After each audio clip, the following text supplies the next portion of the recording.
America, Poland, Germany और दूसरे पश्चिमी देशों से यूक्रेन को मिले लेपर्ड और अब्राम टैंकों को टारगेट करने के लिए रूस ने अपने दूसरे रोबोट टैंक मारकर अनमैन्ड ग्राउंड व्हीकल को जंग के मैदान में उतार दिया है। ये रूस का ऐसा हथियार है जो यूक्रेन युद्ध के पूरे सीन को ही बदलने की ताकत रखता है। ऐसे में रूस के जंग पे इस रोबोट टैंक को देख दुनिया दहशत में है। ये टैंक इतनी आधुनिक तकनीक से लैस है कि 100 किलोमीटर की दूरी तक बिना किसी इंसान की मदद के गश्त कर सकता है। इतना ही नहीं, ये टैंक अपने साथ स्वार्म ड्रोन की पूरी फौज लेकर चलता है। ऐसे में रूस का यह नया हथियार पलक झपकते ही किसी भी सैन्य ठिकाने को तबाह कर सकता है। यूरन 9 के बाद ये रूस का दूसरा रोबोट टैंक है। इस टैंक को यूक्रेन के खिलाफ युद्ध में उतारने की सलाह रशियन स्पेस कॉर्पोरेशन रोसकोस्मोस के पूर्व प्रमुख दिमित्री रोगोजिन ने दी है। रोगोजिन वर्तमान में रॉयल वॉल्व्स ग्रुप हेड हैं और वो रूसी सरकार को सलाह देते हैं। रोगोजिन ने टेलीग्राम पर ऐलान किया कि उनका ग्रुप एडवांस रिसर्च फाउंडेशन और एक कंपनी के साथ काम कर रहा है।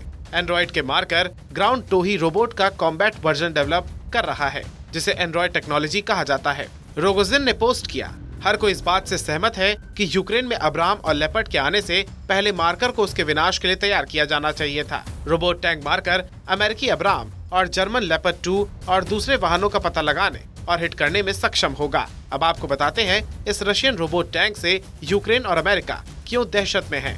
दरअसल robot tank marker unmanned ground vehicle के ऑपरेटर को केवल स्टार्ट और एंड पॉइंट को सिलेक्ट करने की जरूरत होती है। उसके बाद ये रोबोट टैंक कैमरे और दूसरे सेंसर का उपयोग करते हुए खुद अपना रास्ता ढूंढ लेता है। बड़ी बात यह है कि ये टैंक सबसे नजदीक वाले रास्ते को सिलेक्ट कर रास्ते में आने वाली रुकावटों से भी खुद को बचा लेता है। ये टैंक पूरी तरह से रिमोट कंट्रोल्ड है। इसमें एक 30 mm की ऑटोमेटिक बंदूक, अताका एंटी टैंक मिसाइल और श्मेल फ्लेम थ्रो जैसे तमाम हथियार तैनात रहते हैं।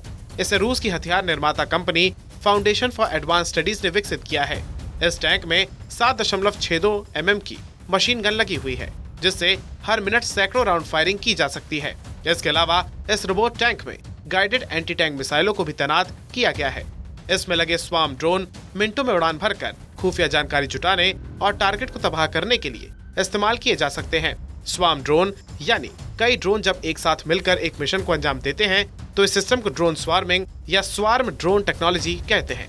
इनमें एक मदर ड्रोन होती है जिसके अंदर से कई सारे छोटे छोटे ड्रोन निकलते हैं जो अलग अलग ठिकानों पर हमला करने में सक्षम होते हैं। स्वार्म ड्रोन दुश्मन के इलाके में भारी तबाही मचाने में सक्षम है। छोटे आकार के कारण रेडार भी इन ड्रोन्स को पकड़ पाने में नाकाम ही साबित होते हैं।